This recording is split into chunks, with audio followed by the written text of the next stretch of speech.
오늘은 전 세계가 지키는 부활절입니다. 부활의 은혜, 부활의 승리 정말 알게 되기를 바라고 또 여러분에게 항상 누려지기를 축복합니다. 부활절만 부활이 아니고 부활하신 주님께서 우리 안에 함께 계시기 때문에 그렇지요. 그래서 우리가 은혜 받는 일이 중요한데요.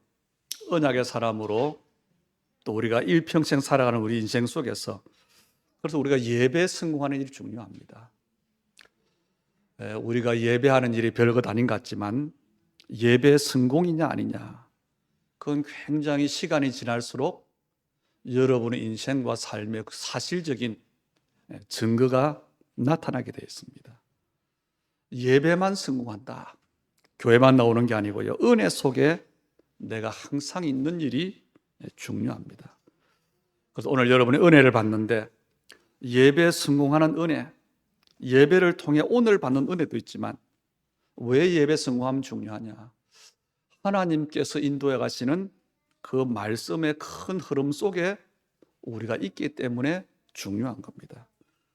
여러분이 세상에 살아가면서 또 사업을 하거나 일을 할 때에 정말 세상에서 살아남고 성공하려면요, 세상의 흐름을 알아야 돼요.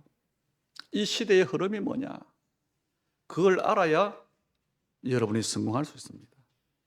또 여러분이 직장에 있든지 어떤 일을 하든지 내가 있는 현장, 내가 사는 지역, 그 속해 있는 그 흐름을 알아야 돼요. 그래야 필요한 사람이 되고 중요한 사람으로 쓰임받게 되는 겁니다.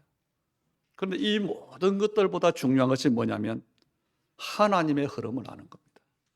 그리고 교회의 흐름을 아는 겁니다. 하나님께서 우리는 세상을 볼 때에 왜 이런 일이 일어날까? 이랬으면 좋겠다, 마음에 안 든다. 그런데 하나님은 정확한 하나님의 목표를 두고 정확한 방향을 두고 하나님은 말씀을 성취하고 계십니다. 그 흐름 속에 내가 있어야 돼요.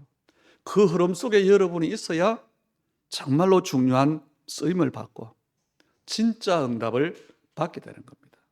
그 하나님의 흐름이 뭡니까? 하나님은 지금도 말씀을 성취하고 계십니다. 그게 하나님의 흐름이에요. 그리고 하나님은 언약 가진 사람의 기도에 지금도 응답하십니다. 그래서 여러분의 신앙 속에 기도가 있어야 되고요, 그것도 하나님의 이유를 가진 기도가 있어야 돼요. 그게 여러분의 삶의 방향이 되고 응답이 되는 겁니다. 그리고 하나님은 누가 뭐라고 해도 구원의 역사를 지금 이루고 계시는 겁니다. 그 흐름을 알 때에 내가 부름받은 것, 내가 오늘 이 자리에 있는 것, 내 삶에 여러 가지 문제가 있고 응답이 있는데 그 이유, 이것을 발견할 수 있는 겁니다. 그래서 하나님은 누가 뭐래도 지금도 하나님의 그 언약을 성취하는 것으로 우리 모든 인간의 생사화복을, 또 모든 나라와 지구의 역사를 움직이고 계시는 겁니다. 그 속에 여러분이 있음을 알게 되기를 축복합니다. 그 중에 오늘 우리는 부활절인데요, 항상 우리는 부활을 누리지만 우리가 지난주에 말씀 들은 대로 우리는 그리스도와 함께 연합된 겁니다. 그리고 십자가에 같이 죽었어요. 그리고 같이 살아난 겁니다.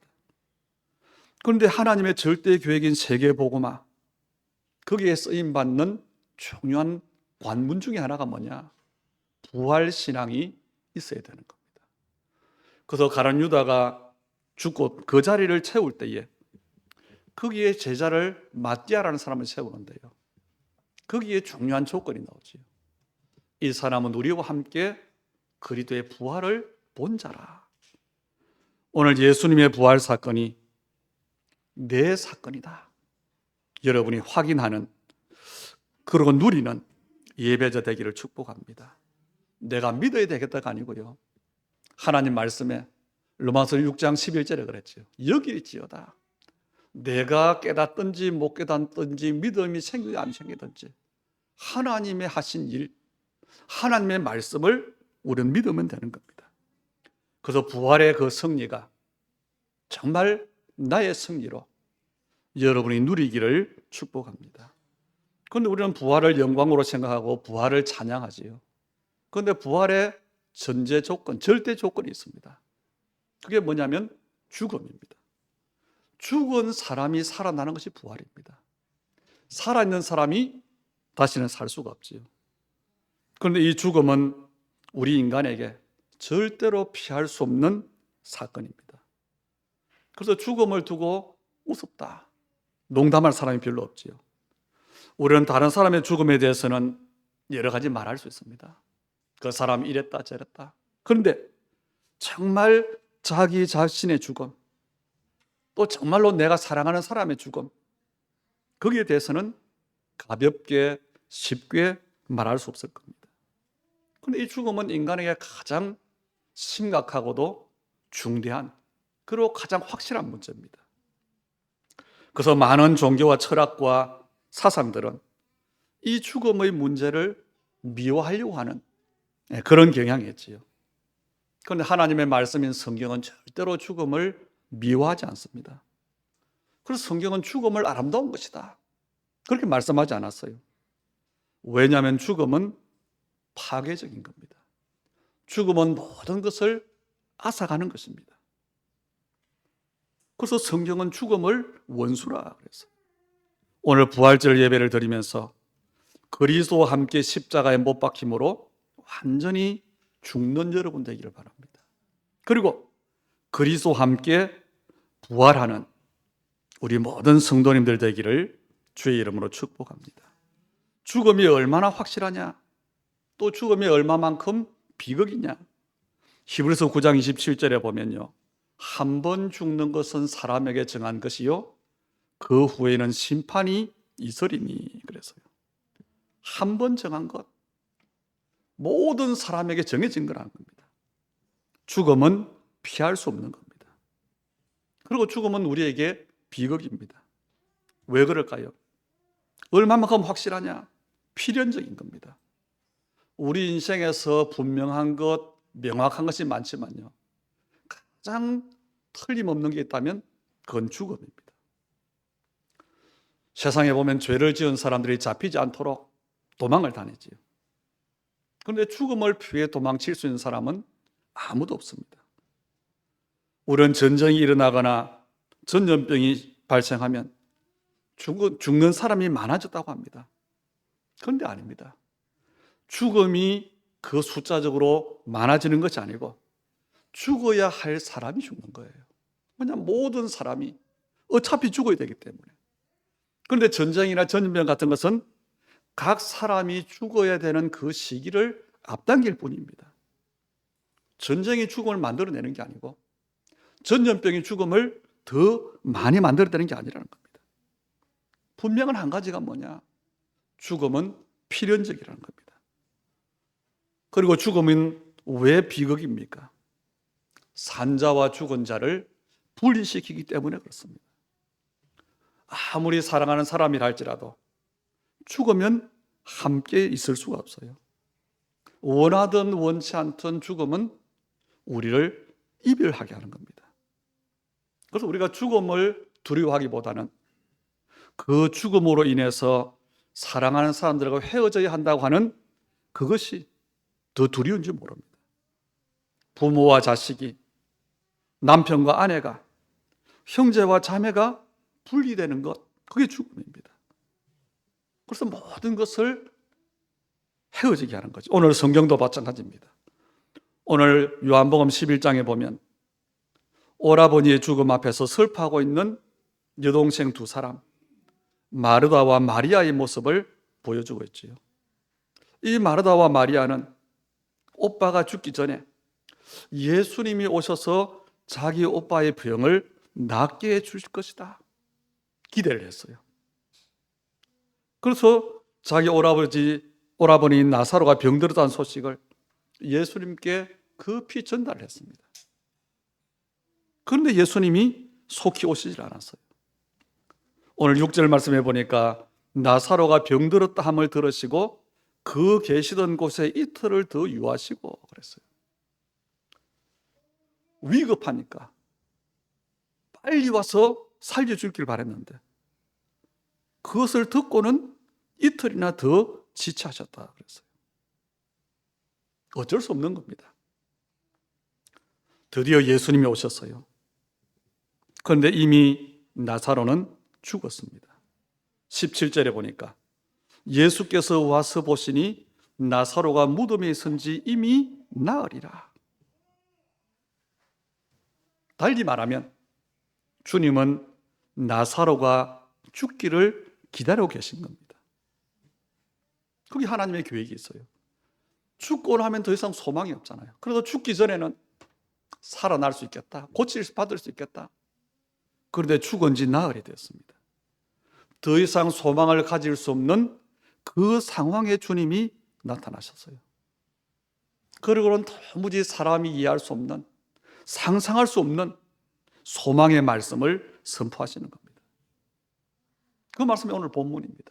나는 부활이요 생명이니 나를 믿는 자는 죽어도 살겠고 무릇 살아서 나를 믿는 자는 영원히 죽지 아니하리니 이것을 네가 믿느냐 그랬습니다.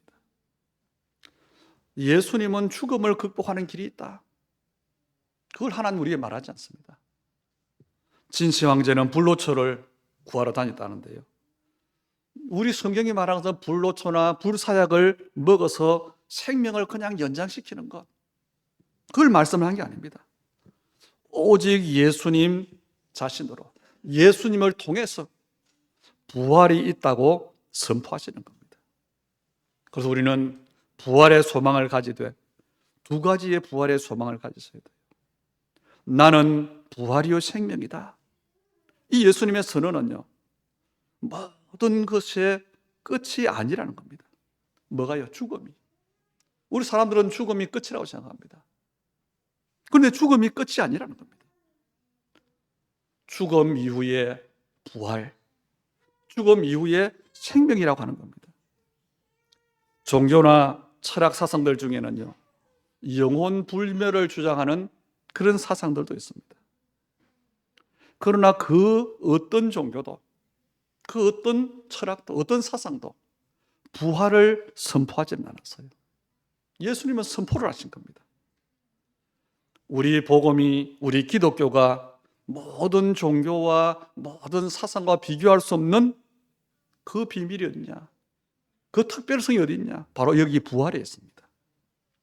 C.S. 루이스라고 하는 사람은 예수님의 최대 업적은 그분이 부활 메시지를 선포한 것이고 그 메시지대로 살아나신 것이다 그랬어요. 예수님의 최대 업적은 죽음으로 우리 인류의 문제를 해결하신 겁니다. 그리고 부활하심으로 사망 권세를 가지고 왕노릇하던 사탄을 꺾고 우리에게 승리를 주신 겁니다. 오늘 우리는 예수님께서 나는 부활이요 생명이라고 하신 그 말씀에서 두 가지의 소망을 찾을 수 있습니다. 하나는 우리가 잘 아는 대로 죽음 이후의 소망입니다. 내가 이 땅을 떠날 때 천국 가고 주님이 재림할 때에 부활한다. 그 소망이지. 주님은 이 부활을 증명하시기 위해서 공생의 동안에 실제로 사람을 살렸어요. 죽은 사람을. 세 사람을 살리셨지요. 회당장 야이로의 딸을 살렸습니다. 그건 어린 아이예요. 그리고 나인성 과부의 아들을 살렸습니다. 그 사람은 청년이지요. 그리고 오늘 나사로를 살렸습니다. 죽은 사람을 살린 것, 이건 바로 예수님의 오늘 말씀에 대한 증거를 미리 보이신 겁니다. 예수님 자신이 죽음에서 부활하실 것을, 그리고 죽음이 마지막이 아니라는 것을 증명하신 거지요. 여러분이 밤에 침상에 들어서 안식한다. 내일 못 깨어나면요. 그런데 우리가 잠에 들면서 두려워하지 않는 것은 뭐지요? 내일 아침에 깨어날 것을 알기 때문에 그렇습니다. 믿기 때문에 그렇습니다. 그래서 잠자는 시간이 안식이 되는 겁니다. 마찬가지로 부활에 대한 확신이 있는 사람에게는 죽음도 안식이 되는 겁니다. 우리는 주님의 날에 천사장의 나팔 소리와 함께 다시 일어나게 될 겁니다. 우리가 이 땅에 태어난 것 기적이지요. 그러나 그것처럼 전지전능하신 주님의 능력 안에서 다시 살아나는 부활 사건, 다시 생명을 얻는 그 사건, 그건 역시 기적입니다. 그래서 우리는 부활이 있기 때문에 사랑하는 사람들과 이별을 해도, 가족을 죽음으로 떠나보내도 다시 만날 날을 기대할 수 있는 겁니다. 이 땅에 사는 것이 다라면요, 죽음이 끝이라면 그것만큼 허무한 일이 없을 겁니다. 우리에게는 부활의 소망이 있기 때문에 이 땅에서 느껴지는 모든 허무, 모든 삶의 회의를 극복할 수 있는 겁니다. 그리고 더 놀라운 사실은 정말 믿음의 사람은 죽음 앞에서 안식을 선포할 수 있는 겁니다.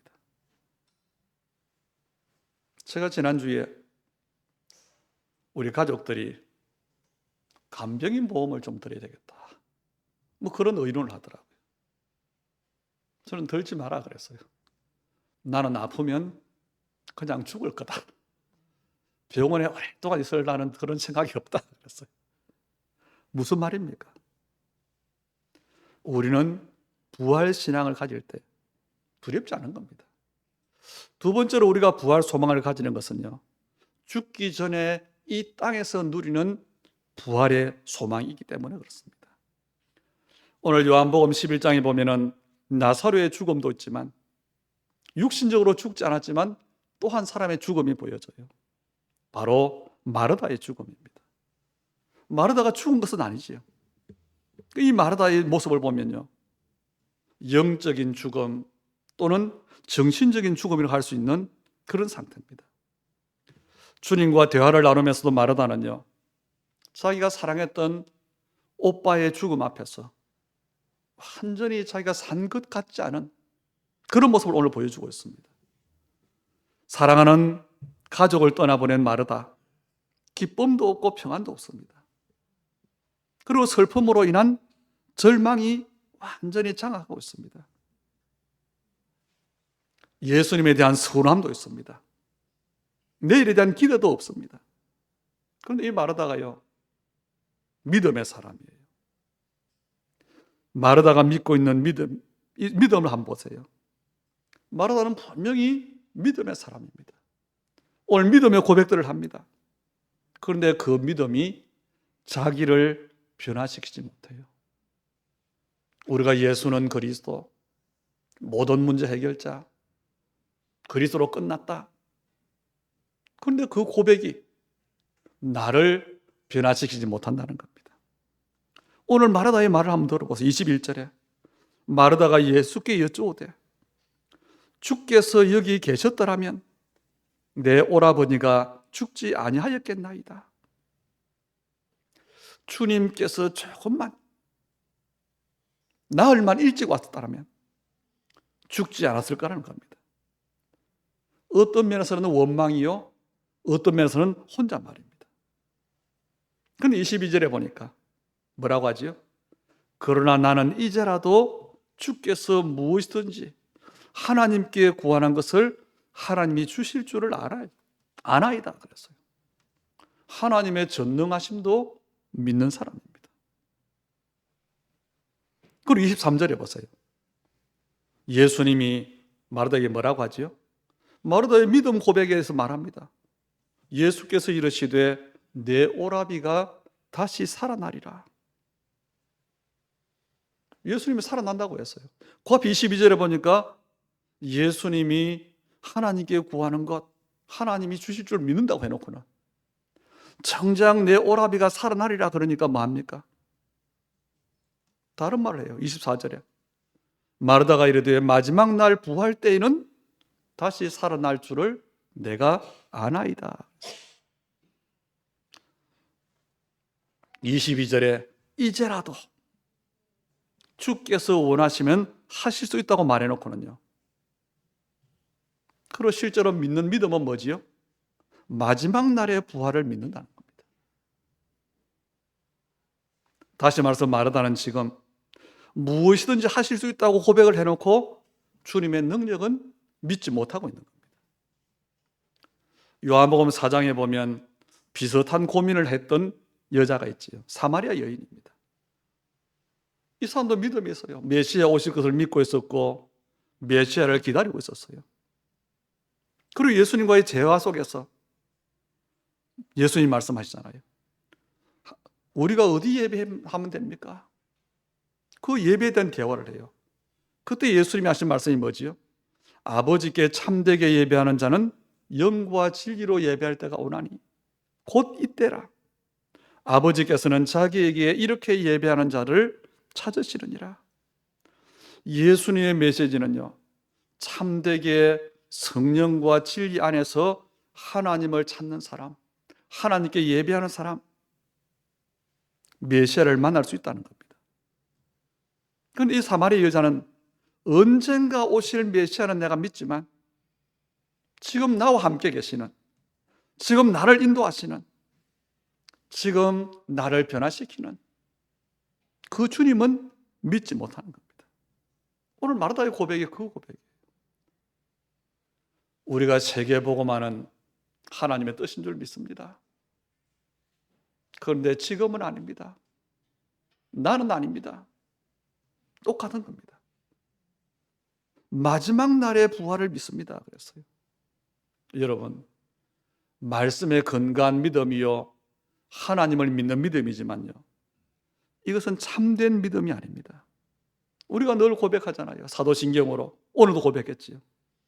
몸이 다시 사는 것과 영원히 사는 것을 믿사옵나이다. 그리고 믿는다고 아멘 했어요. 그 고백을 했지만 부활신앙은요, 정말 예수님이 부활하시고 나와 함께하는 사실을 믿지 않는 신앙은요, 이 고백을 날마다 해도, 하루에 1000번을 해도 그 사람에게 아무런 영향을 주지 못하는 겁니다. 다시 말하면 복음은 알고 있지만 현재 내 문제는 해결하지 못하는 것, 복음은 모든 문제 해결이라고 하면서 내 문제 해결을 못하고 있는 것, 그게 마르다의 신앙입니다. 이 신앙은 물론 천국 갈 수 있는 신앙이에요. 그런데 오늘 내 삶을 치유할 수는 없는 신앙입니다. 오늘 내 삶을, 내 현장을, 내 상황을 소망으로, 승리로 바꿀 수는 없는 믿음입니다. 그래서 우리의 부활신앙은 미래 신앙이어야 되지만 동시에 현재 신앙이 되어야 되는 겁니다. 마지막 날에는 살겠지요. 그런데 지금은 절망이잖아요. 현실을 보는 것이라고 말할 수 있습니다. 그런데 그것은 믿음이 부족한 겁니다. 예수님이 거기에 선언을 하셨어요. 내가 부활이요 생명이 나를 믿으라가 아니고 선포를 하신 겁니다. 예수께서 이르시되 나는 부활이요 생명이니, 어떤 뜻입니까? 먼 훗날 부활할 것이다, 먼 훗날 살아날 것이다, 그것이 아니고 지금 부활이요 지금 생명이라는 겁니다. 그럼 뭘 말하지요? 나를 믿는 자는 죽어도 살겠고, 살겠고 하는 말은 현재형이지요. 죽었다고 할지라도, 나사로가 죽었을지라도 지금 살아있는 것이다. 그리고 살아서 믿는, 나를 믿는 자는 영원히 죽지 않는 것이다. 그리고 물었어요. 이것을 네가 믿느냐? 그리스도 안에서 영원한 생명을 체험한 사람들은요, 하나님과의 끊어질 수 없는 교제 속에서 살아가는 겁니다. 오늘 25절의 말씀은 좀 더 구체적인 말씀이잖아요.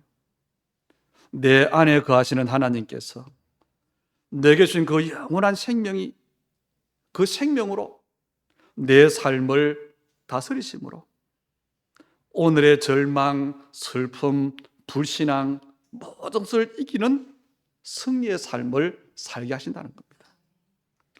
이 부활신앙은 누구를 통했습니까? 부활이요 생명이신 예수님을 통해서. 그래서 지난 시간도 그런 말 했죠. 우리가 하나님 앞에 직접 서면 우리는 죄인일 수밖에 없어요. 그래서 우리는 그리스도를 통해서 하나님 앞에 서야 되는 겁니다. 우리의 문제를 보는데 그리스도를 통해서 봐야 돼요. 그래야 하나님의 계획이 보여지는 겁니다. 그리스도를 통하는데 이 그리스도가 누구십니까? 부활이요 생명이십니다. 그분을 통해서 내 문제를 볼 때에, 그분을 통해서 내 상황을 볼 때에 모든 것을 딛고 일어나는 겁니다. 그분이 주신 소망을 언약으로 붙잡을 때에 우리는 언약 성취의 내일을 향해서 가는 겁니다. 그리고 승리를 체험하는 겁니다. 쉽게 말하면 예수님의 이 선언은요, 우리에게 보장을 말하는 겁니다. 종교개혁자 마틴 루트의 일화를 생각해 보면 이 부활의 진리는 더 분명합니다. 루터가 종교개혁이라고 하는 하나님 앞에서의 큰 사명을 감당할 때에 거대한 힘과 싸워요. 완전히 캐토릭이 나라를 움직이기까지, 왕까지 움직이는 그런 시대입니다. 그런데 너무 복음이 아니고 말씀이 아니잖아요. 복음이 회복돼야 된다. 육신적으로 영육간으로 지쳤어요. 날이 갈수록 위협이 옵니다. 날이 갈수록 힘들어집니다. 나중에는 완전히 지쳐서 자포자기할 상태가 됐어요. 하나님 뜻이 맞는데 알지 안 되니까요. 절망감에 빠졌어요. 이 루터를 지켜보던 루터의 아내가 안타까웠어요. 어느 날 이 루터의 아내가 상복을 입고 통곡을 하며 나타났어요. 루터가 깜짝 놀라서, 아니 여보, 누가 죽었어? 예, 죽었습니다. 하나님이 돌아가셨습니다. 아니 그게 무슨 참고대 같은 소리란 말이냐. 루터 아내가 말해요. 하나님이 돌아가시지 않고 살아계시다면 오늘 당신이 그렇게 맥없이 앉아있을 리가 없잖아요. 당신을 보니까 하나님이 돌아가신 것이 틀림없습니다. 그래서 통곡을 해요. 아이고 하나님이 죽으시다니. 여러분, 오늘 여러분이 이론이 아니고 말씀이 아니고 정말 여러분의 양심과 믿음의 중심으로 여러분의 하나님은 살아계십니까? 살아계신 주님, 부활이요 생명이신 주님은 오늘 여러분의 삶이 여러분의 어둠과 불안과 절망으로 몰간다 할지라도 우리에게 뭐로 오시죠? 부활과 생명으로 오시는 겁니다. 오셨습니다. 그 주님이 오늘 우리에게요, 죽음 이후의 소망을 약속하셨어요. 그 정도가 아니고 지금 이 시간, 지금 우리가 죽기 전 이 땅에서의 삶 속에 부활의 능력으로 오셔서 우리를 치유하시는 겁니다. 그리고 우리를 하나님의 부르심의 소망인 세계복음화의 증인으로 인도하고 계시는 겁니다. 이 사실이 믿어지지 않는다면 그건 우리의 불신앙이에요. 주님은 오늘 이 시간 지금도 말씀하십니다. 나는 부활이요 생명이니 나를 믿는 자는 죽어도 살겠고 무릇 살아서 나를 믿는 자는 영원히 죽지 아니하리니.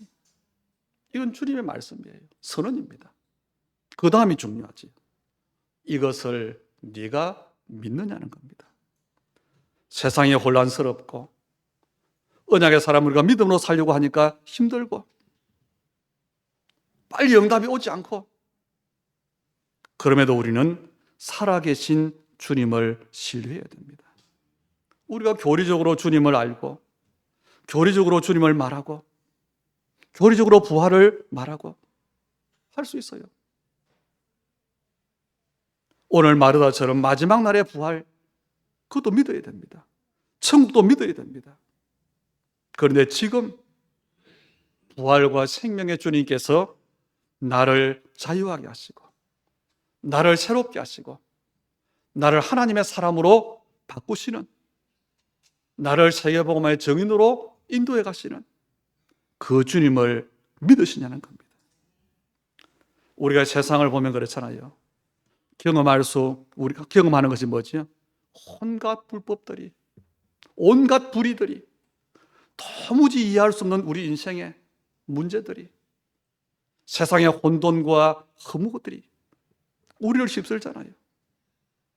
그 세상 속에 하나님은 저와 여러분을 오직 복음의 사람으로 인도하십니다. 그리고 그런 세상 속에 땅 끝까지 정인으로 세우시려고 하는 겁니다. 그 부활의 주님을 믿으시냐는 겁니다. 오늘 본문에서 우리는 두 가지의 죽음을 봤습니다. 나사로와 같이 몸이 죽은 사람이 있고요, 마르다처럼 살아있지만 죽은 사람처럼 살아있는 사람이 죽음이 있습니다. 마르다의 죽음은 요한계시록 3장에 보면 소아시아의 교회 중에 4대 교회를 향한 주님의 지적과도 같아요. 네가 살았다는 이름은 가졌으나 죽은 자로다 그랬어요. 문제는 우리의 불신앙입니다. 주님이 오늘 우리에게 물으시는 겁니다. 네가 믿느냐? 고린도서 15장 57절에 보면 우리 주 예수 그리스도로 말미암아 우리에게 승리를 주시는 하나님께 감사하노니 그러므로 형제들아 흔들리지 말고 항상 주의 일에 힘쓰는 자들이 되라. 이는 너희 수고가 주 안에서 헛되지 않은 줄 알미라 그렇습니다. 주 예수 그리스도로 말미암아 그 주님의 부활 승리로 주님 하나님은 우리에게 승리를 주시는 겁니다. 그 부활, 그 승리, 이 믿음으로 승리해야 됩니다. 그리고 하나님은 우리를 반드시 하나님 나라에 꼭 필요한 사람으로, 우리의 모든 삶을 하나님의 나라의 일이 되도록 우리를 지금도 인도하실 뿐 아니라 궁극적으로 모든 사람들이 인정할 정인으로 세우실 겁니다. 정말 부활의 주님을, 정말 그리스도신 그 예수님을 고백한 우리가 믿느냐는 겁니다. 이것을 네가 믿느냐? 이 질문에 답하는, 그래서 정말로 우리의 믿음이 부활신앙이 되는, 그래서 하나님 나라를 두고 하나님의 언약을 두고 우리가 인도받아야 돼. 아까도 말했지만 그래서 뭐 해야 됩니까? 오늘 은혜도 있지만 연결되는 하나님의 시간표가 있어요. 그것이 흐름이라고 하는 겁니다. 하나님이 지금 이 땅을 어디로 인도해 가십니까? 하나님은 우리를 지금 어디로 인도하고 가십니까? 그 속에 있는 하나님 나라의 증인들 다 되기를 주의 이름으로 축복합니다. 살아계신 아버지 하나님, 우리의 믿음을 점검케 하여 주시옵소서. 정말 주님의 부활 승리가 우리에게 주어진 것을 알게 하여 주시옵소서. 누리게 하여 주시옵소서. 그래서 하나님의 인도를, 하나님의 흐름을 우리로 알게 하시고 그 안에서 참으로 하나님의 원하시는 것, 하나님이 기뻐하시는 그 일 앞에 하나님 우리의 믿음이 날마다 하나님 선택되고 결단되게 도와주시고, 그래서 우리의 모든 언약 안에서의 수고가 헛되지 않음을, 우리의 삶이 세상과 불신앙 앞에, 불신자 앞에서 정인되어지도록 축복해 주시옵소서. 오늘 우리 예물 드림을, 또 우리 언약의 사람들의 믿음의 고백을 주여 받으시고 하나님 나라의 참된 정인되도록 우리의 삶의 영육간에 주님의 참된 치유가, 부활 승리가 임하게 하여 주옵소서. 우리의 질병이 치유되게 하시고 우리의 불신앙이 무너지게 하시고 가난의 저주가 떠나게 하시며 정말 빛의 정인으로, 하나님 나라의 정인으로 끝까지 쓰임받는 믿음의 사람들이 되고 믿음의 가정들이 되고 우리의 후대가 되며 우리의 교회가 되도록 축복해 주시옵소서. 예수님 이름으로 기도하옵나이다. 아멘.